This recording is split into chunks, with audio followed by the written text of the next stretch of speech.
Happy New Year. Happy 2026. Can you believe it? 2026. Gosh.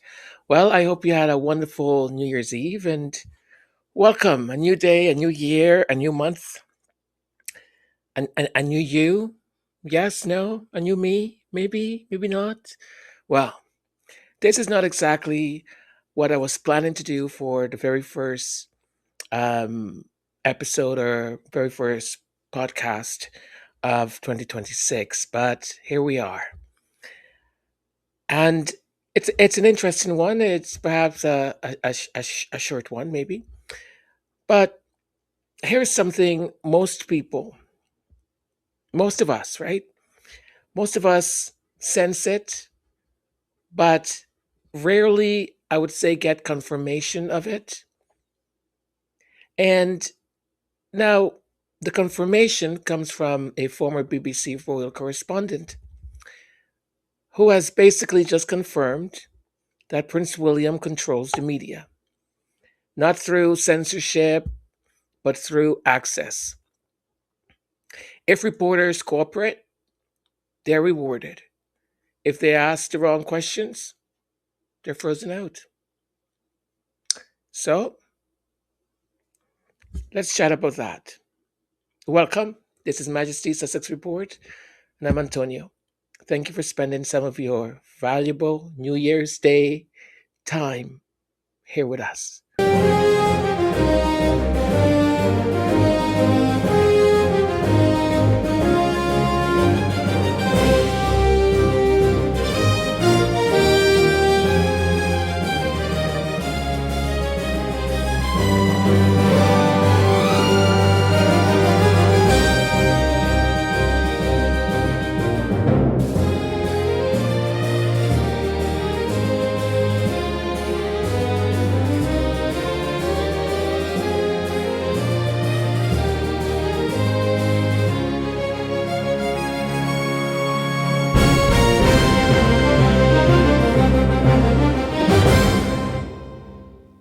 There are moments when something long understood is finally said out loud, not whispered, not hinted at, not buried beneath euphemism, said plainly.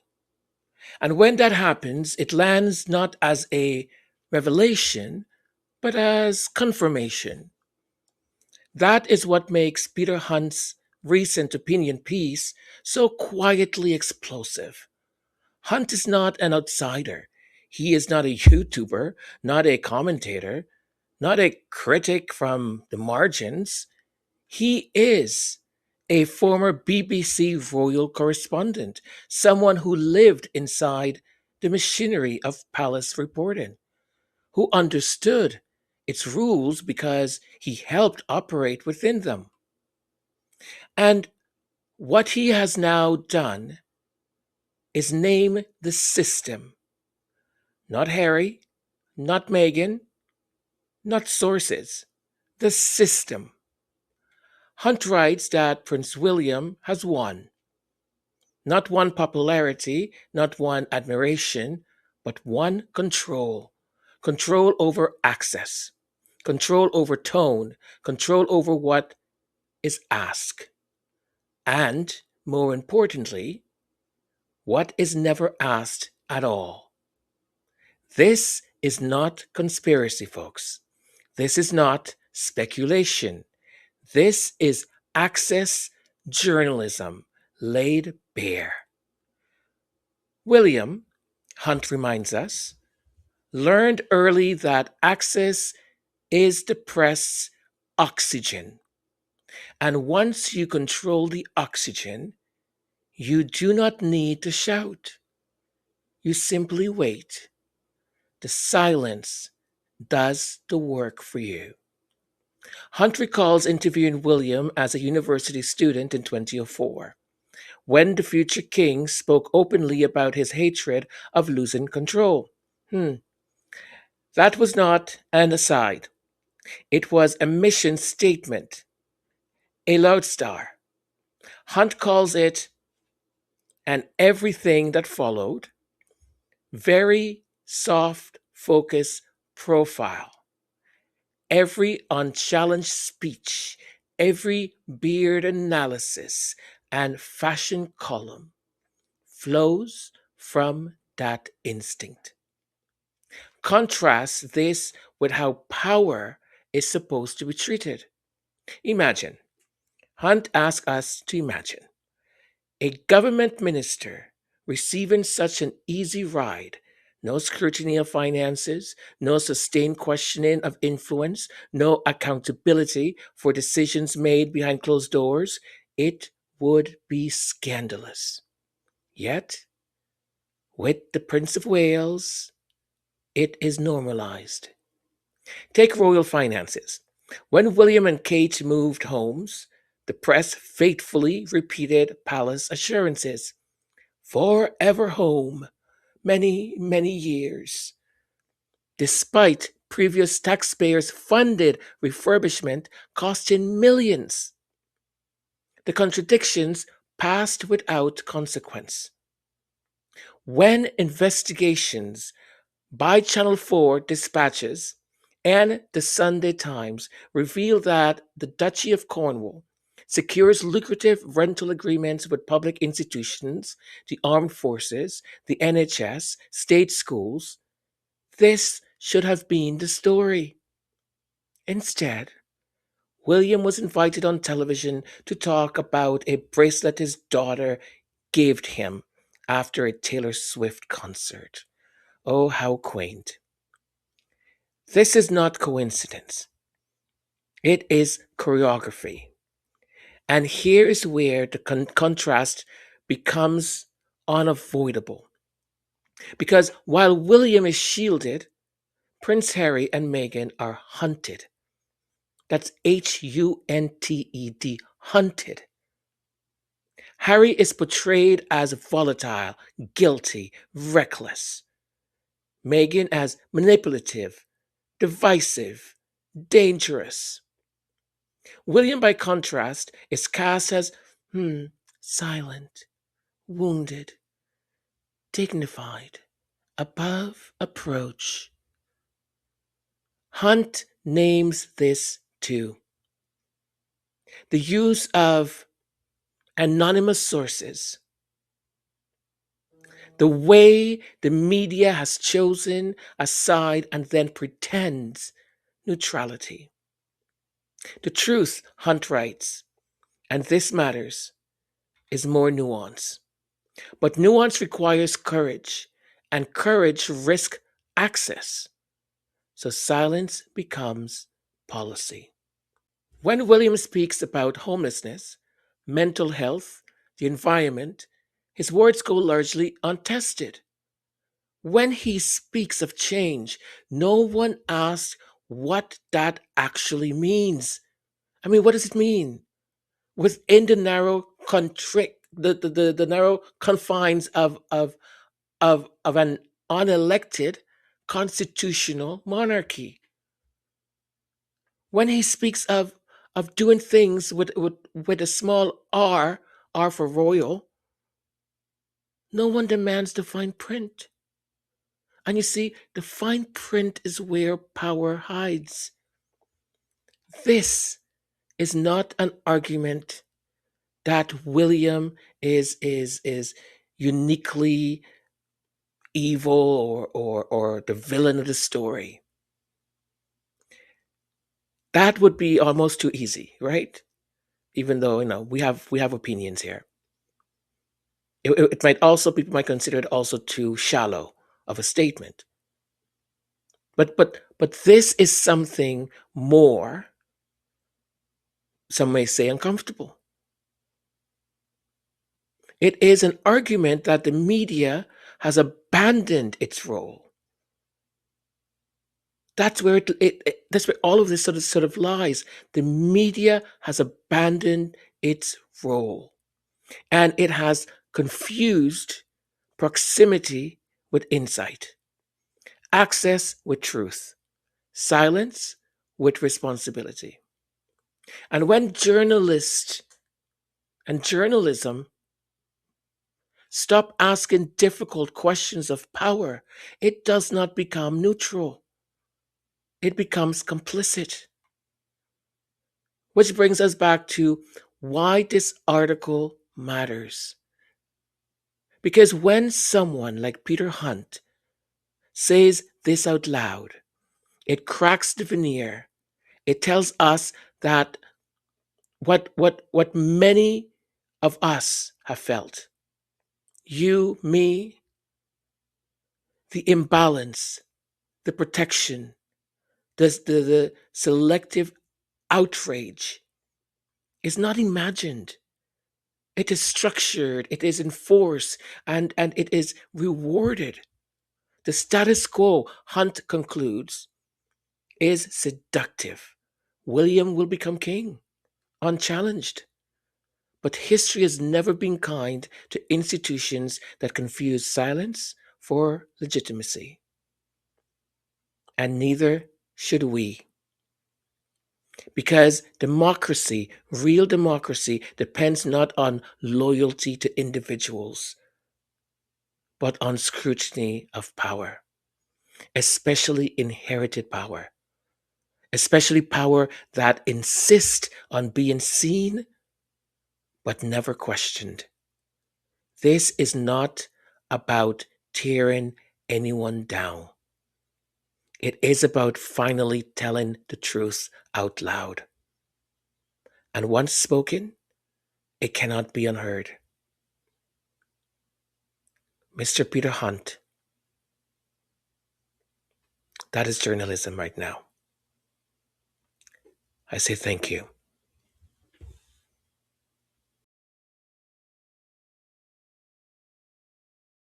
In an acceleration in Prince William's evolution as a future king in recent years, particularly since he became Prince of Wales. And what we've seen is he's someone who's not afraid to embrace change, and he's not afraid to try new things. Apparently, we've seen an acceleration in William's evolution of after becoming Prince of Wales, which happened in 2022, 23. And he's now suddenly embracing change. She doesn't actually explain how. And then says that he's not afraid to try new things. If you're following the monarchy, which I loved following the monarchy, I followed them since Kate was introduced because I really didn't have, obviously I know who Diana is, knew her very well as a child, but I lost interest until Kate joined. And then, I was reading all about them. But what has William done? What change has he made? Because the most radical thing I've seen any of them do is actually leave. Walking away from the only life he's known to protect the woman he loves and the child that they created, but especially her. He did everything that his father refused to do. Protect the woman he was supposed to honor and cherish and love. And Rebecca English's propaganda here is sickening. Let's continue. To try new things. We've seen him, for example, try to reach new audiences by engaging with them through social media. While they have a Twitter account as well, she's referring to Instagram, claiming that he's not afraid to try new things like embracing social media. But the thing is, Rebecca, and you know this, their social media accounts were created in 2015. They have had that account for 10 years. What do you mean? Since the Prince of Wales, he's now engaging in actually, running the page, posting to the page, doing something to the page? What are you talking about? Please enlighten us, but we know you're not going to because you're not a real journalist. You're a sycophant. Both he and the Princess of Wales have been very open about some of their recent family challenges in a way that would have been unthinkable 50 years ago. You didn't have to go as far back as 50 years. You could have just said 5 years ago, or 6 actually, because this was released 5 years ago when Prince Harry talked about his mental health and ways to deal with it and some of the challenges that he faced. So, if it's not him copying his brother, what else is it? Because these are not brand new ideas from the royals.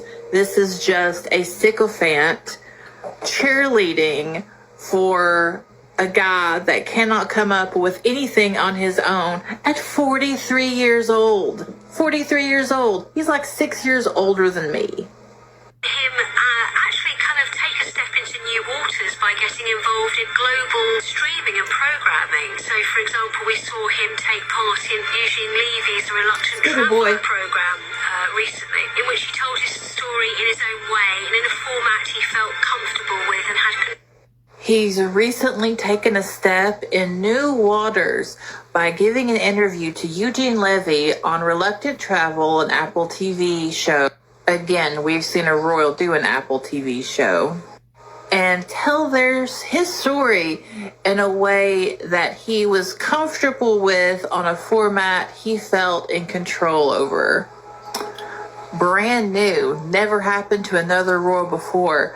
My God, is William a revolutionary? No, Rebecca, he's just a copycat. Also seen changes with his and the family's move to Forest Lodge, and the fact that he's made very clear that he wishes to stay in what is, by royal standards, a relatively cosy home, even after he accedes to the throne and becomes king. Again, that's a huge change with royal tradition. You know, he's made very clear the life of living in a grand palace is not one for him. By royal standards, a mansion is just a cozy little home for him. It's 8 bedrooms, and there's already issues because there's a 150-acre cordon around the mansion that is impeding everyone else that lives around there. There's already been 2 families kicked out of their homes because of this 150-acre cordon.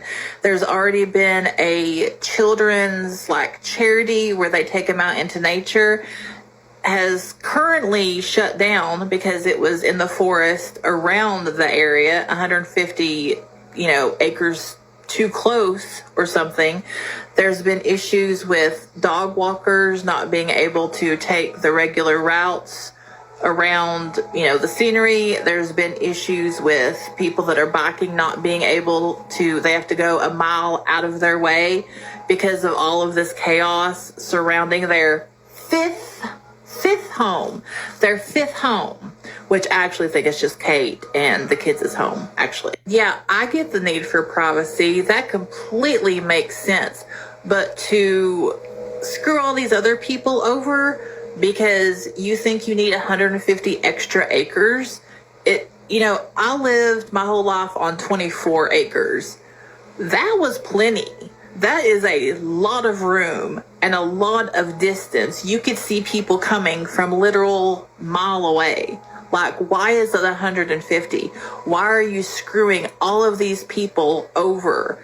I mean, I get the security, I really do, but it is excessive. You have to remember as well that every monarch is quite revolutionary in their own way. Queen Elizabeth, for example, did the job markedly different to that of her father, King George VI.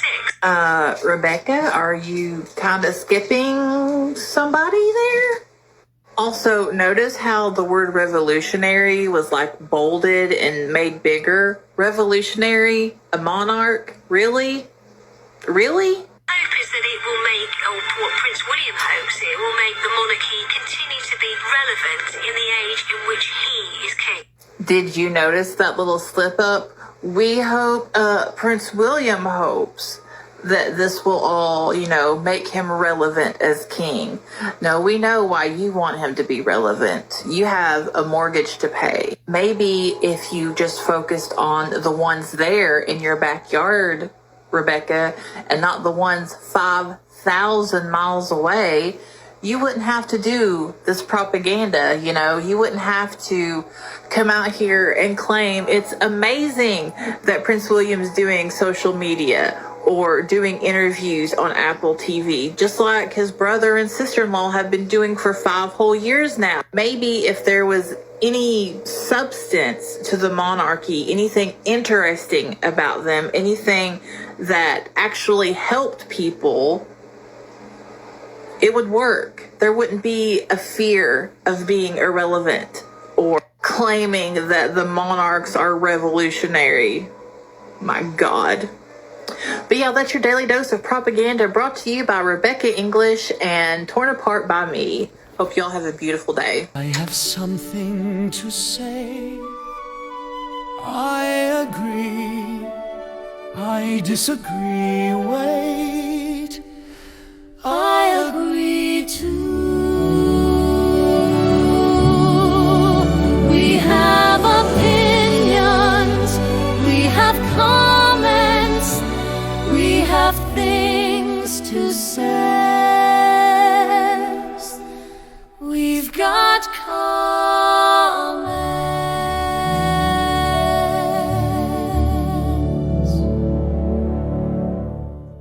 Okay, so here we are. Comments, comments, and comments. I think it was about time I grab some of your comments and bring them forth.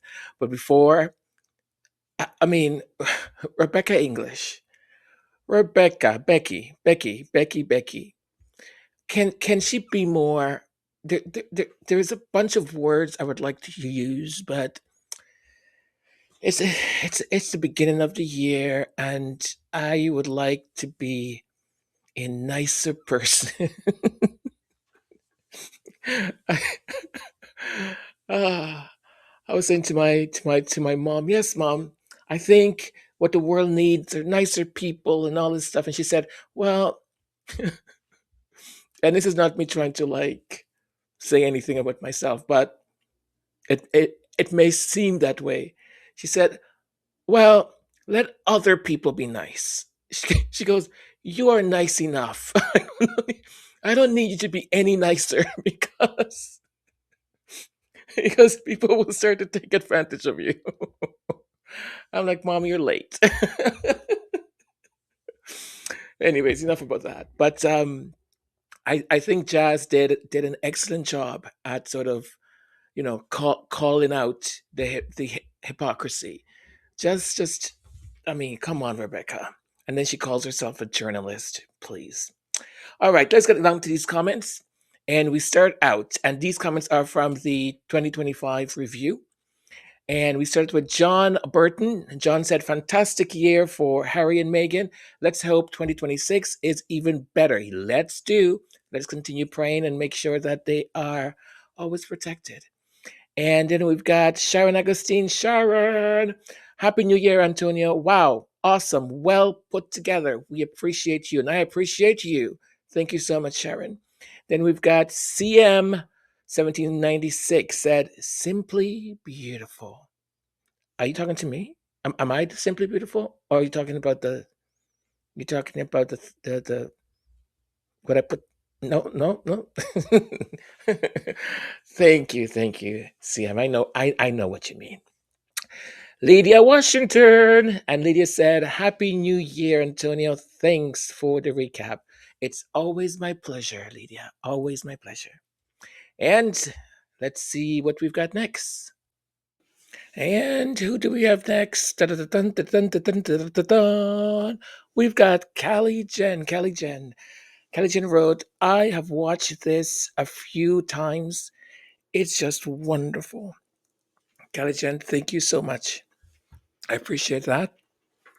Because before I started recording, I looked at the stats. And does anyone want to guess what's the average watch time for the year review video? I'll give you a hint. It's not 30 minutes. It's actually, believe it or not, below 10 minutes. Below 10 minutes. So, oy, what that indicates is that the algorithm doesn't push out any of the long videos. They just don't. Because when you consistently get in watch time, you're making a video that is a long video, 60 minutes or 45 minutes. And if the average people are only watching it for 8 minutes or 10, what that tells the algorithm is that people don't like the content. Like they just abandon it. You're not retaining them. So it doesn't push any of the content out. As a matter of fact, shorts, when I do shorts, that actually attracts more. And I think most of our new subscribers, we've actually gotten them through shorts, not through the long long videos. I mean, and every time I do one of these videos, I'm always like, maybe just don't do any more than 10 minutes or something like that. But then there's all this information, and I want to like tell you folks, and I want to. So I don't know. I don't know what the answer is between either me restricting and just doing something smaller, bite size, I guess, or maybe I talk too much. That's it. Maybe I'm too academic. People are like, okay, enough. Like, stop talking. So thank you, Kelly Jen. I appreciate that. Then we've got Mary Frank. Mary Frank has like smiley face, thumbs up, hands up, um, clapping hands. Hey, what's up? Prayer, heart, and fantastic. I love it. I love it. I love it. I was asking myself this question as I was saying that. 1,000 years from now, when they discover this stuff, will there be people who will say, "What does this mean? What is that? What is this? What is this?" Like, would this sort of emoji thing disappear in our, way of communication? Because I think about the hieroglyphic, and I'm not saying that correctly. Do forgive me. In Egypt, right? Like when they started to discover all this stuff, we didn't know what it meant. We until like they started to figure out what each thing meant and were able to read it.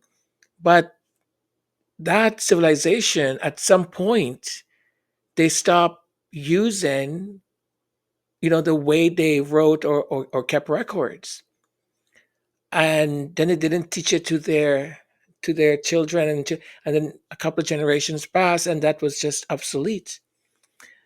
I wonder why that happened, though. I wonder why they. Oh! I think if my brain does not fail me, I think it was because of the Roman Empire. So when the Roman Empire went into Egypt, either they prohibited them from using their own thing and started to like impose their like way of keeping notes and their alphabet or whatever, and the Egyptian one eventually got lost. Like no one was teaching it. So I think they said it takes about close to 3 generations or something like that, and you will be forgotten. Isn't that scary? All right, next. Federica said, "Happy New Year. Happy New Year to you too, Federica. Thank you."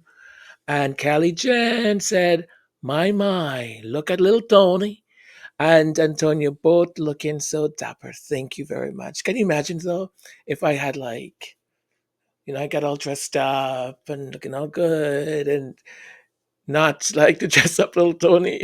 Like little Tony's a manifestation of my inner child. So it would not go over well, I'll tell you that. Would not go over well. Okay, let's see what's next.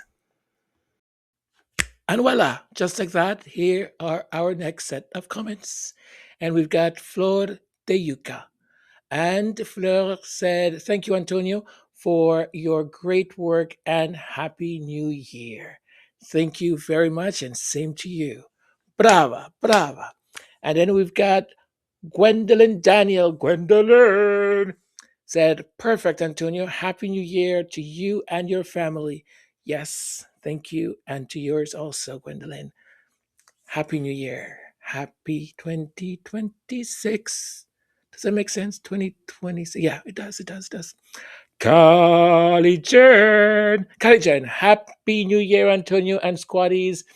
Champagne, dance, fireworks, dancing, little Tony, and all the other great emojis. Thank you, thank you, thank you. And then we've got Collegian again who said, "Thank you, Antonio. Love the music. This is a beautiful way to close out 2025. Oh, thank you. Thank you so very much.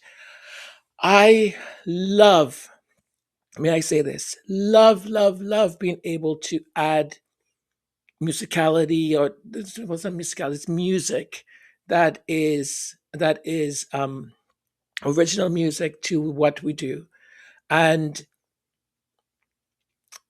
I hate saying this, but having lyrics that for me, it's just that I'm writing about a topic or writing about a person or writing about a thing, and I just write. I write whatever it is. I write about a feeling or and then I try to arrange that, and then I plug it into the system, the platform that I use, and I give the system instructions, and I say, okay, I want to see how this sounds if it were a um, 1970s something swing or jazz or something, and it will arrange so it plays it, and then sometimes I realize, ooh, no, that doesn't sound right, like that cannot, I can't use jazz music for this particular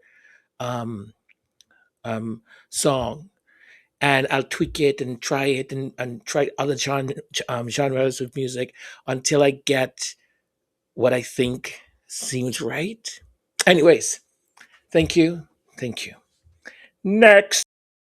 And up next, we've got Joan Garcia. Bum, bum, bum, bum, bum, bum, bum, bum, bum, bum. Hello, Joan. And Joan wrote, "Hi, Antonio. Happy New Year. I feel 2026 will improve for Harry, Meghan, and Squatties.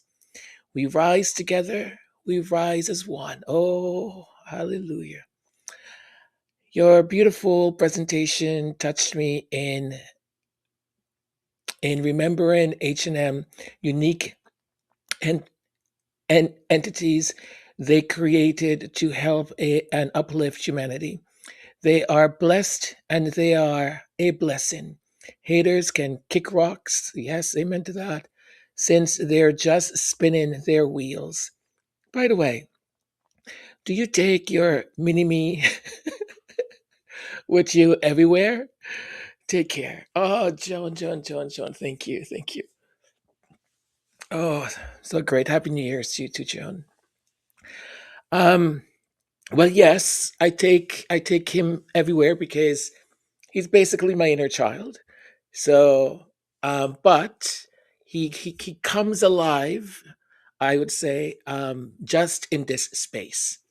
Um, that is where he sort of comes alive, and I think it's very therapeutic because um, little Tony has, I think, more of the personality, a little bit of my brother, because I've always been a sort of a child that was didn't like taking risk or anything like that. I was very mindful, careful, because being sick all the time, and not wanting to like get more sick or break something, and then have to be in hospital for a while or something. But my brother, who I love, my brother has this adventurous spirit, and he would just, without thinking, just do things. And even though it got him into so much trouble, he I think my inner child at that point um, wanted to be like that, because I felt that his spirit was so free. He just would like, he was so mischievous, and I know this is not a funny story at all, but because my I'm bringing up my mother again. Um, so we were at the beach. This we were kids, and my mom's brother. They were drinking and stuff, and they had asked me. They said, "Do you want to try beer?" And I was like, "Okay, right." And they handed me a beer, and the first chug I took of it, I was like, "This is disgusting. Like, why do people drink this? Like, ugh, right?" I liked wine though. I'll say I liked wine, but beer not so much. And so then they said to my brother, they like, "Do you want to try it?" So he did, and he drank a little bit too much of the beer, And oh my gosh, I can't believe I'm telling this story. And my my uncle said to him, "You see that girl over there? That one, that one. Okay, go and hit her on the bum. Just like hit her on the bum." And I'm thinking in my head, I'm thinking, I don't know if he should do that, right? So he's a little bit. I mean, we're kids. He's a little bit like whatever. So there he goes. He's like trying to walk but run but like swaying, and then he gets to the girl and he smacks her on the butt. It's not funny. It's not funny. And she turns around and she sees this little kid. She she said she's like, "Oh, you're so cute." I was like, That's not. Don't encourage that. Don't encourage that, because now he's gonna think that's what he should be doing. That's wrong. Oh boy. So my mom didn't know this. Okay, so we were just talking about the things, and I was like, well, blah blah blah. She's like, what? What? I was like, Mom, please. It's had to happen so long ago. Can I just tell the story? She's like, that is not right. I'm gonna call him right now. I'm like, please don't call your brother right now. But anyways, he still does actually, has that spirit of carefreeness. I don't know why I told that story, but anyways. And our next one is Nikki Frey. Nikki Frey said, "Good job, Antonio." Ah, thank you, Nikki. Thank you very, very, very much. It's always great to, get a little pat on the back. And we've got Callie Jen. Callie Jen said, "Great recap, Antonio. Thank you for your dedication to our faves, Harry and Meghan Sussex." Always, Callie Jen, always. You know, I ain't going anywhere. My support for them is eternal, unless they do something silly. Um, Thank you. Let's move on to the next one. Well, bring in my next set of diamonds so I can judge them. Bravo. Crazy. All right, who have we got? We've got here Hattie. I hope I'm pronouncing that correctly. Hattie, if I'm pronouncing that incorrectly, do forgive me. Everyone, by the way, if I mispronounce your handle, pardon, disculpame, perdóname. I'm so sorry. And I have, as I've said before, I'm not great at pronouncing people's names. Not always. So, Hattie said, "Happy New Year, everyone. I love them. Hearts, hearts, hearts, and hearts. Happy New Year to you too, your loved ones, your family, and hearts, hearts, hearts, hearts, and hearts. Right back at you." And then we've got 411, Wing Kid 4, Wit Kid 4. Is that like 411? Is it 9? No, it's 411. What's 411? 411 is like, I'll tell you about the 411. Why do I have a song in my head about something with the 411? Okay, I'm going to stop. Hearts, hearts, hearts, hearts, hearts, and another heart. And right back at you. 6, and another 6, which makes it 12 hearts. Right back. Mwah! Then we've got Beverly McCaskill coming down. Beverly McCaskill, the price might be right. And Beverly said, "Antonio, thank you for your hard work and dedication to all that the Duke and Duchess of Sussex has done and continue to do in the coming new year 2026. Stay safe and blessed. We'll be looking forward to seeing you in 2026. Much love." Beverly, thank you very much. And it's my pleasure. And thank you for recognizing it. Um, Happy New Year to you too, and to you and your loved ones. Thank you, Beverly. All right, my next set of diamonds, bring them down. And here we are. Unveil yourself. Show me your diamonds. Well, that wouldn't work. You wouldn't show me your diamonds because you are diamonds. Okay, forget it. I don't know what I'm saying. All right. Sharon A. Smith. Bum bum bum bum bum bum bum bum bum bum. Bum bum bum bum bum bum bum bum bum bum bum bum. I don't know where that came from. Thank you, Antonio. Your outlook is inspiring. I was thinking on those lines too. Prince Harry and Meghan, Duke and Duchess, stand for truth, compassion, and integrity. Those of us that support their work will do so forever because darkness cannot put out light. Have a wonderful, peaceful, and productive 2026 to you and all squaddies and your families. Sharon, thank you so very much. I agree with you. I agree with you. I I think there's something special about them. I really do. And I think it's not only because, well, it could be because also of the position that they occupy in society, right? So the light needs to continue to shine, and we do our part to make sure it stays shining and for us to spread that light as much as we can. Because not too long ago, I had a discussion with a friend of mine, and actually, it wasn't even a discussion; it was a bit of a debate because they were saying certain things, and I said, "But that's not true."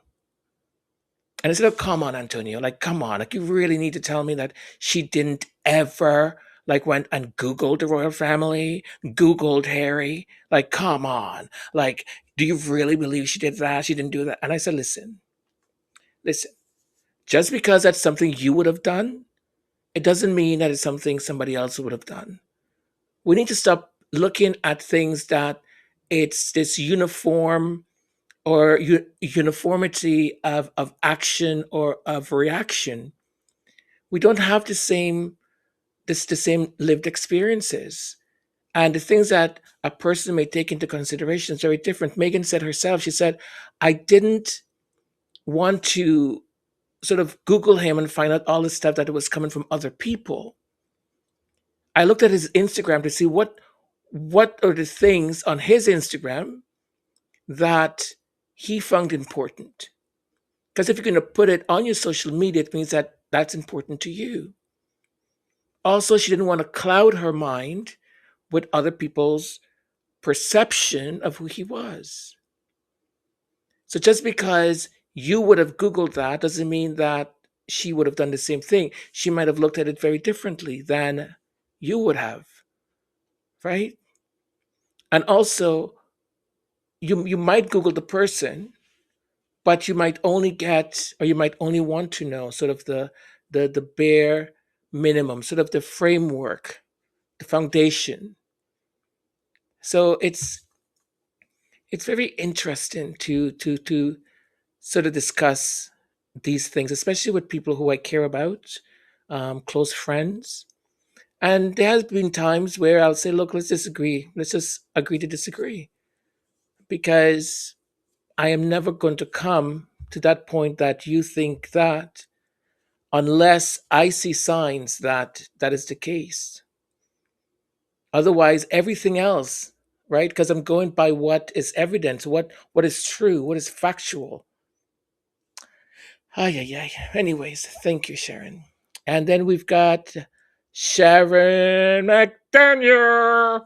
Sharon McDaniel said, "Thank you, Antonio. Thumbs up, hands up, prayers, and hearts." Yeah, hands up, prayers up. I don't know what I'm doing, but I'm doing something. Did I have coffee today? I didn't. All I had was tea. So why am I so hyper? Okay, Novi D. Hello, hello, hello, hello, hello, hello. I haven't seen you in a while. Thank you for being here. Happy New Year, Antonio. Celebration, hearts, prayer, thanks for another fabulous production. Claps, claps, claps, yay, yay. Hearts, hearts. Looking forward to more in 2026. Thank you, Novidi. Thank you so very much. Because I'll tell you, while I'm doing them, though, I always have in the back of my head, I'm going, oh, should I just do this like 10 minutes thing or five or something? but then I always have more to say, or I want it to be like this, and then it ends up being like 20 minutes, and then 30 minutes, and then only people only watch 5 minutes of it. But as long as I know that people like yourself, people um, that are at the core, enjoy it, then it's time well spent to me. So thank you and happy New Year's also to all of you. And we've got here. No, I can't see. Where's my glasses? Um, oh well, I was wrong, completely wrong. Now that I'm closer, I can see better. It's Ghislaine Monestein. Ghislaine, thank you. And if I am mispronouncing any of that, write me a letter. Write me a strong worded letter and say, Antonio, Antonio, Antonio, where art thou? How could you do this to me? My gorgeous name, how could you? And I would say, Ghislaine, Ghislaine, Happy New Year, Happy New Year. Wow, the drama, the drama. Thank you so much, Ghislaine. Happy New Year to you too. And now open the palace gates. Let the people in. Let the people in. Who do we have next? Joyce Anderson. Hello, Joyce. And Joyce wrote, Good Wednesday night to you, Antonio, and everyone. And Joyce, I say the following to thee and thy people. I say, Good evening. Is it still Wednesday? Or is it Thursday? I don't know what day it is. It is some kind of day. It's Thursday. Thank you so much, Joyce. Thank you. Thank you. And next, ladies and gentlemen, mesdames et messieurs, je vais présenter uh, Connie Bummer. And Connie, I don't have a bell to ring or a fancy dance to do, but all I can say is this. I can say thank you, thank you, thank you. All I have to say is thank you. And the crowd goes quiet. Why is he singing? Connie, thank you so very much for your donation. It's much appreciated. Thank you, thank you, thank you. And our next is at S6352, or also known as S6352. We are dangerous, dangerous. And 2025 was an excellent Sussex year. Could I agree with that? Could I agree or could we not agree? Let's agree. Let's do something here. Bum, bum, bum, bum, bum, bum, bum, bum, bum, bum. We agree. Thank you so much. S6352. Folks, I didn't have any coffee today. I had tea. No coffee, just tea. Why am I like bouncing off the walls? Connie. I almost did a Baron thing and I was like, don't do it, don't do it, don't do it. That is Baron's thing. Don't do it. So instead, I'm going to be Connie. Oh, Connie. Connie writes, You did, Antonio, a mini movie of our faves. Oh, excuse me. um, a movie of our faves and all the work they did. Indeed, with the exception of, that Santa Belly thing. Thank you, Connie. I try to bring the best I can and to do the best I can. And sometimes, as I said, I succeed and sometimes I don't. And of course, it's not bothering me that people only watch 5 or 10 minutes of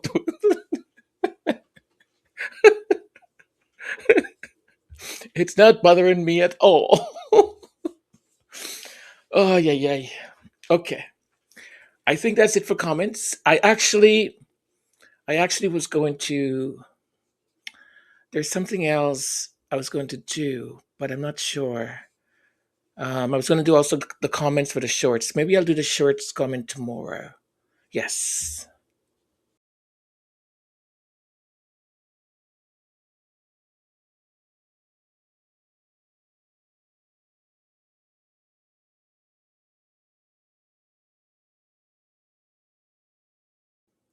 Okay, so what I was going to do next was to speak to you folks about this article that appeared in the Toronto Star. I was fuming when I read it. So I left a very um, eloquent comment in the comment section of the article of the Toronto Star. And the woman that wrote it is the same woman that is parading around as a royal correspondent here in Canada. And I'm not gonna just not say anything, right? So her whole article was just not stating complete facts, ignoring the successes that the Sussexes have had. Just a bit of a hit piece, just regurgitating tabloid nonsense. But anyways, you know what? I'll speak to you folks about it tomorrow, God willing. And I think this is it. This is it. Yeah.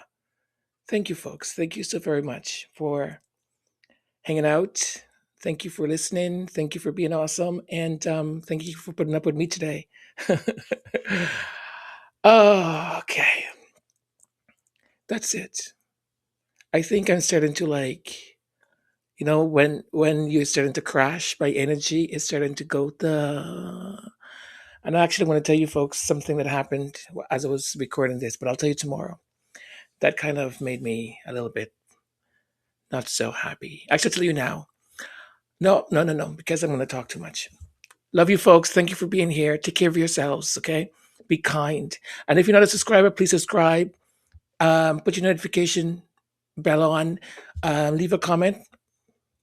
Also, share and download and thumbs up and do a little dance and shimmy and all of that. And mwah, love you folks. Until we speak again. Bye for now.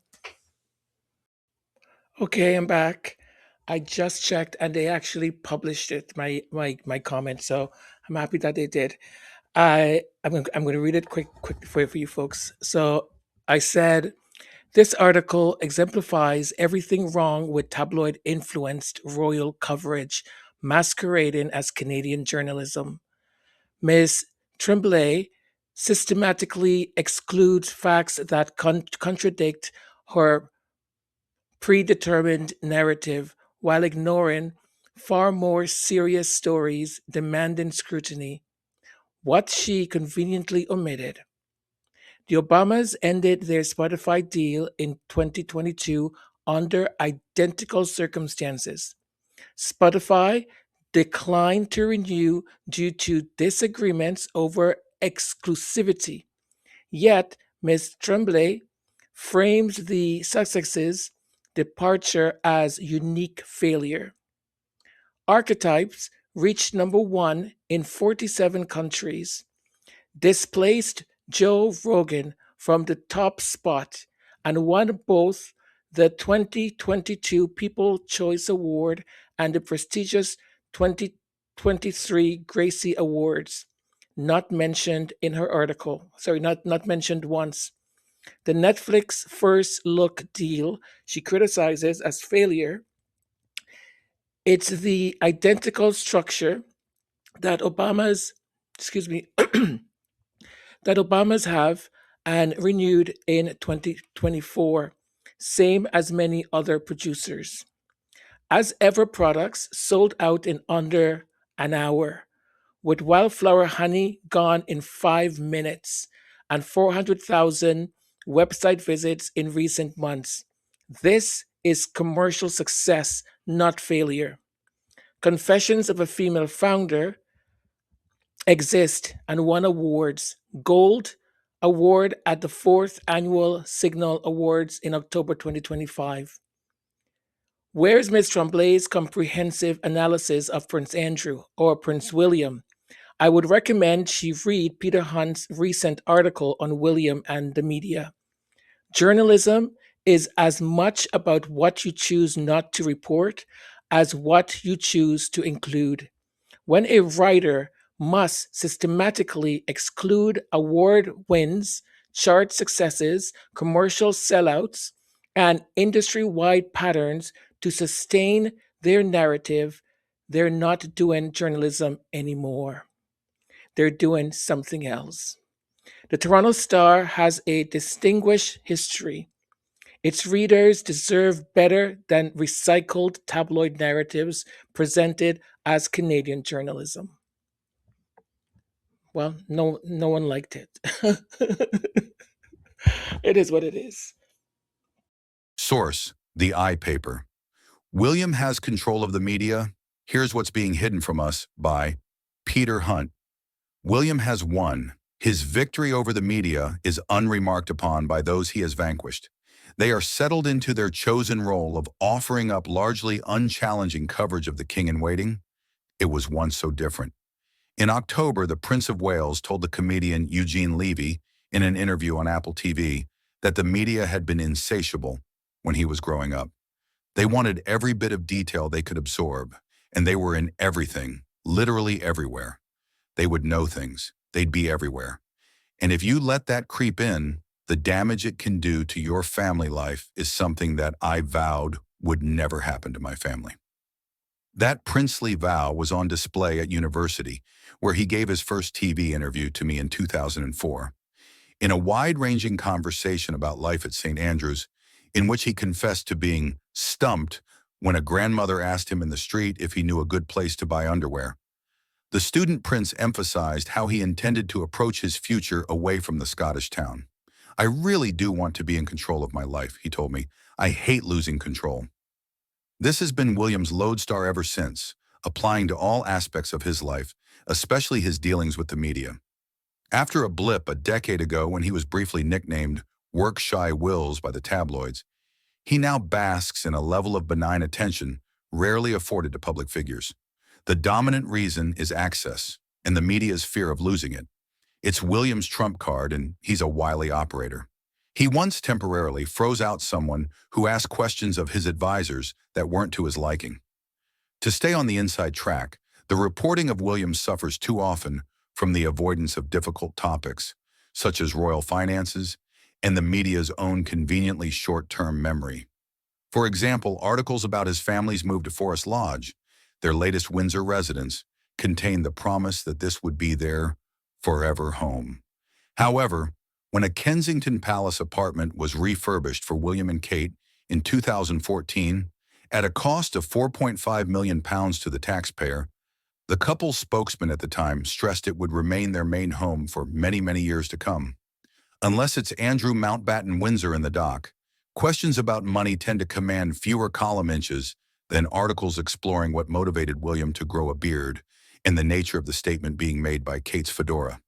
When William visited South Africa on an environmental mission last year, the trip could have been overshadowed by a focus on his personal wealth.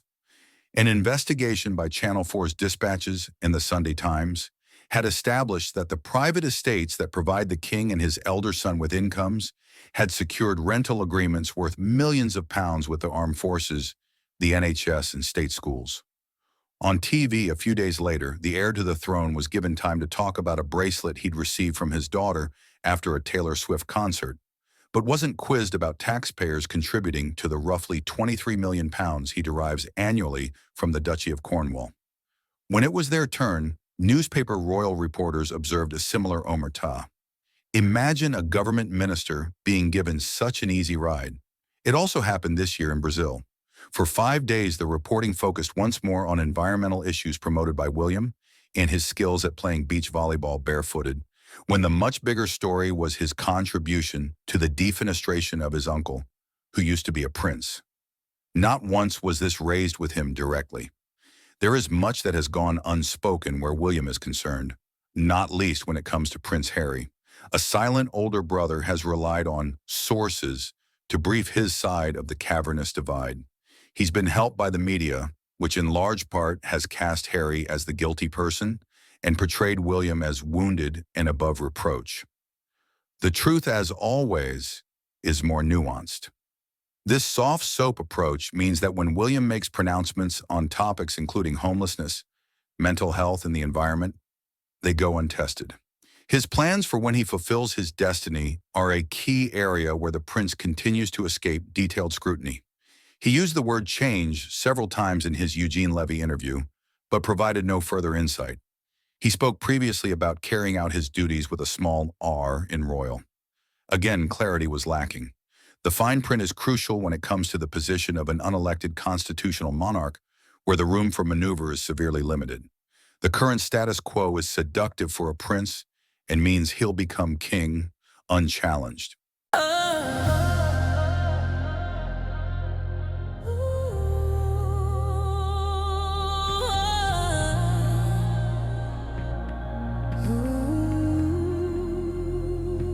We stood at the threshold, hearts uncertain, behind us the shadows of yesterday.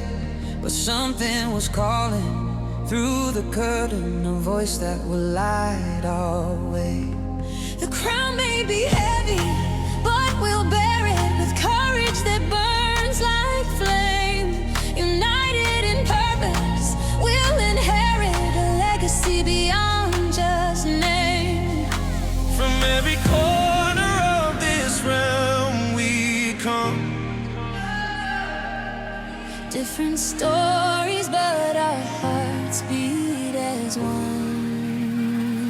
We rise together, higher than we dreamed. Nothing can break what we've built. Rise together, stronger than we seemed, on foundations of hope we built. This is our moment, this is our time, to write the future in golden rhyme. We rise together, we rise as one.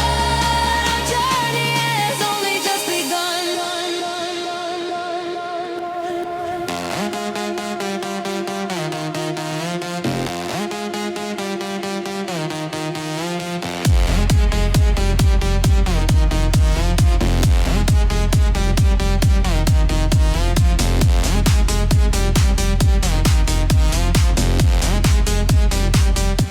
Through trials and triumphs, we've been tested. Our bonds have been forged in fire.